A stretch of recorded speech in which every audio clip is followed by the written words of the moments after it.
صوتية عن طريق إضافة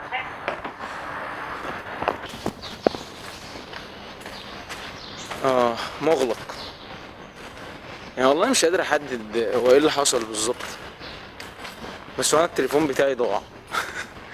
مش عارف بقى هل هو اتسرق مني، وقع مني، كنت واقف في العربيه كده وفي واحد غريب طلع ونزل، معرفتش ليه. انا كده ما شفتش متاكدتش الموبايل فين، بس هو ضاع الحمد لله.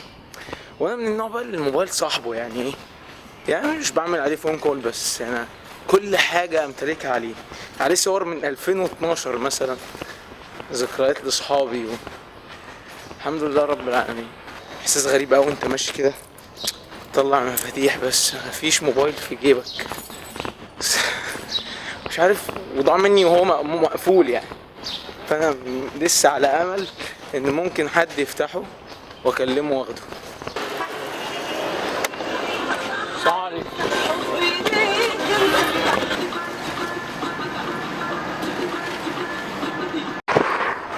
عشان اجي الشغل بس دفعت المواصلات لغايه دلوقتي حوالي 10 جنيه. يعني كل حاجه غليت، يعني عربيه الاكتوبر من المريوطيه بقت ب4.5 بعد ما كانت ب3.5، وهي عربيه ب2 جنيه بقت ب3 جنيه. يعني انا شاب مش متزوج ولا اي حاجه، ودفعت بس 10 جنيه رايح، واكيد هدفع زيها جاي. فايه بقى، مش عارف اقول ايه والله. فرفقا بالناس اللي بتتجوز، يعني رفقا بيهم عشان نعرف نتجوز، يعني مش عشان نعمل الحاجه الطبيعيه جدا. مفيش جواز خلاص يعني مفيش جواز ومفيش مواصلات، مفيش اي حاجه. لا بصور نفسي والله. بص انا طالع انا والسقف بس. والله بتاعت عمرو الصديق. مش عارف البتاعه دي غريبه جدا والله. المهم جيت الشركه، طبعا الشركه عايزه تتنظف، وبعدين ما لقيتش حد ومش معايا التليفون اكلم حد، يعني انا مش عارف هجيبهم ازاي. فخلينا نشوف احنا هنجيبهم ازاي وهنروق الشركه ازاي، عشان طربت بقالها كتير جدا محدش فيها، ونرجع لكم تاني ان شاء الله. الموضوع ايه بقى؟ الموضوع ان في شركه المانيه بتصور اللايف ستايل بتاع الاديان والكلام ده. هم يصوروا مع حازم ومع اسامه، بيصوروا الناس اللي هي بتستخدم السوشيال ميديا اللي بيكريتوا الكونتنت، واليوزرز، الناس اليوزرز اللي فازاي ايه الفيدباك بتاعهم على السوشيال ميديا وفادتهم ازاي في الحياه والكلام ده. انا بس مستغرب لان هم والمان يعني، فمش عارف ازاي يصوروا في المسجد، يعني الموضوع هيبقى ويرد شويه. فتعالوا نشوف يعني هيعملوا ايه او الموضوع هيمشي ازاي. طيب هو في ابديت كده، يعني انا كنت فاكر الموضوع برضو مش بالصوره الكامله. هو ياس ايه اللي بيحصل؟ هم بيصوروا الناس اللي بيعملوا فيديو بلوجينج، يعني زي كده بيتكلموا عن الفيديو بلوجينج يعني والحاجات دي في الشرق الاوسط. هم يعني عايزين يتواصلوا، شايفين ان هو المفروض ان العالم الاوروبي ما يعرفش حاجه عن العالم العربي وكده، فحابين ان هم يستكشفوه ويشوفوا الدنيا هناك ماشيه ازاي. فبيشوفوا الناس اللي بتعمل فيديو بلوجينج على اليوتيوب على اليوتيوبرز والناس دي في الشرق الاوسط، والناس اللي بيستخدموا الحاجات دي ايه الامباكت بتاع الحاجات دي عليهم. وثائقي بيعملوا فيلم وثائقي. والله بالنسبه للستريت فلوجر اللي هو انا فلوجر الشارع، مش عارف انا يعني الحوار مقلق مني شويه، بس خلينا زي ما قلت نشوف هيمشي ازاي. ده المسجد اللي هيصوروا فيه.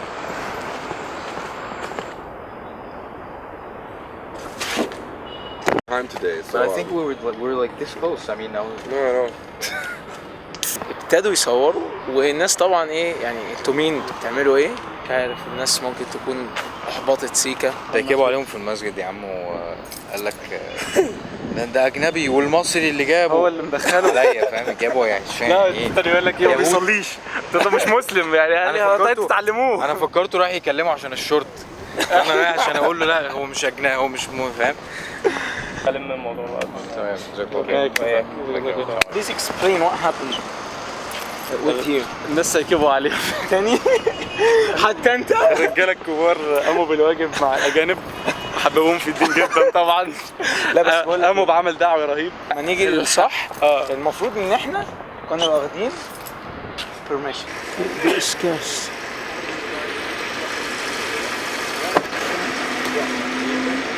ده الكاست.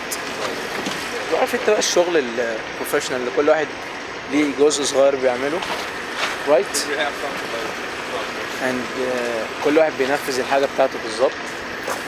ففي الفاينل بيطلع اللي احنا لسه ما شفناهوش. طيب احنا دلوقتي انا اساسا طالع ليه عند حازم علشان اتعلم ان احنا ان شاء الله في المستقبل القريب نفكر ان احنا بتوع ميديا بس. فاحنا بنشوف الكاست بيشتغل مع بعضه ازاي. Ready? So the interview is going to be here. So Tilo and you just talk. Tilo asked a couple of questions. So technically it is an interview, but it's not like interview. I just want to have a very nice.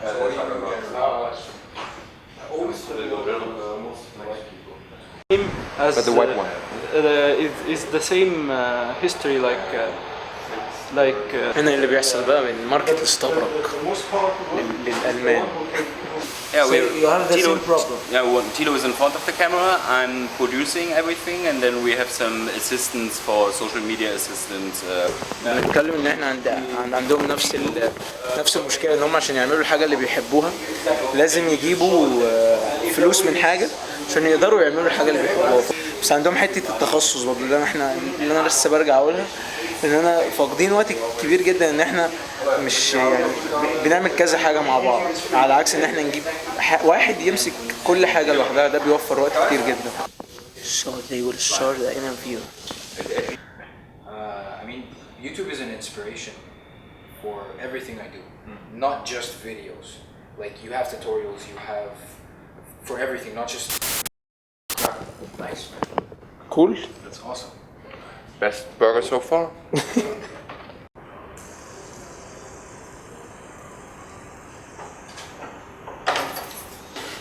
Good morning brother. طيب هو انا دلوقتي عند عمرو. هو يعني صحي الحمد لله. صحيته. في الحقيقة ان الفلوج خد مسار تاني غير اللي انا عايز اتكلم فيه. بس انا كنت عايز اعلق بس على حتة معينة جدا بخصوص التليفون اللي ضاع مني ده. وانا كان بيحصل لي ايه؟ يعني انا كنت دايما ببقى عايز من ربنا سبحانه وتعالى المقابل. يعني انا عملت كذا، ازاي ما تدينيش كذا؟ استغفر الله العظيم. يعني دي مش معاملة تخليك بربنا سبحانه وتعالى. عارف انت لما تخش مطعم وتشتري مور وتشتري ماكس ومش عارف تشتري ايه وتشتري ايه وتشتري ايه، وبعد كده تقول له بعد اذنك عايز الريسيت، عايز اعرف حسابي، انا خدت دول من عندك فاديني الريسيت عشان اعرف حسابي. فهي المعاملة مع ربنا سبحانه وتعالى مش كده. فكنت بكلم الشيخ فبقول له انا مش حاسس باي حاجة في العشر الاواخر ولا حاسس باي حاجة في قلبي. قال لي احنا ليه دايما بننتظر المقابل من ربنا؟ وليه دايما بنبقى مستنيين الحساب؟ يعني انا عبدتك يا رب فانا عايز احس. لا، انت مش لازم تحس. هو طبعا في الاحساس حاجة جميلة بس انت مش لازم تحس. بس طول ما انت في البيئة، هو الشيخ قال لي كده، قال لي طول ما انت في البيئة فانت بتزيد. انت دلوقتي لو مولع 50 شمعة وحطيت عليهم شمعتين هتحس بالإضاءة الزيادة؟ فقلت له اكيد مش هحس بالإضاءة الزيادة. قال لي وده بالظبط اللي بيحصل لك، انت بتزيد بس انت مش حاسس. وفعلا ده ابتدى يظهر بعد ما بتخرج من البيئة. ابتدى يظهر في افعالك، الرحمة مع امك او اختك، التعامل مع الناس، الغضب السريع، كل ده ابتدى يظهر. قال لي بقى امتى تبتدي تحس؟ لما 50 شمعة يطفي منهم 5 يبقوا 45، بعد كده يطفي منهم 5 تاني، يبقى انت عمال اساسا عبادتك بتقل. فاكيد هتحس بظلم المعصية بقى. تبتدي كده تحس ان انت خلاص الحياة بقت كئيبة وقلبك بقى مش في صدرك وانت مش حاسس بأي حاجة ولا حاسس بمعاملات ولا حاسس بعلاقة ولا اي حاجة. فهنا تبتدي تخاف. فانا زي يعني انا الشيطان يقول لي طب ما انت قلت الاذكار، يعني ازاي الموبايل يضيع؟ لا، مش هي دي اساسا المعاملة. طب انت قرأت، طب انت اجتهدت في الصلاة، انت ليه مش بتحس؟ لا عادي، ممكن ما احسش، وفضل من ربنا سبحانه وتعالى لما يحسسني. بس المعاملة مع ربنا مش لازم تاخد ريسيت. في ناس بتبتدي تسأل في الحتة دي وتقول ليه يا عم؟ لا انا عايز احس والمفروض ان انا احس. فده بيعتمد على مدى مفهوم او مدى تقبل كلمة عبد عندك. يكفيني قربا من الملك سبحانه وتعالى ان انا العبد بتاعه، بس. كنت بسألك انت مبسوط انك عبد ولا لا؟ يعني مفهوم كلمة عبد ده، تقبل المفهوم عندك ده لغاية فين؟ وانت كنت بتتكلم في حتة ان انت تنتظر حاجة من ربنا ولا لا وكده. فالمفروض ان انت ما تنتظرش حاجة، لان اصلا كون ان هو بيخليك تعبده تمام، وحط 100 خط تحت بيخليك دي في حد ذاتها اصلا حاجة انت بتاخدها يعني فاهم قصدي ايه؟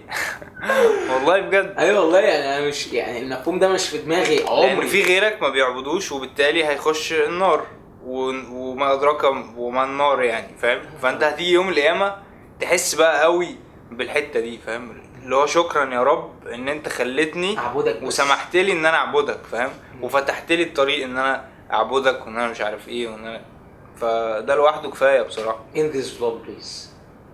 End it.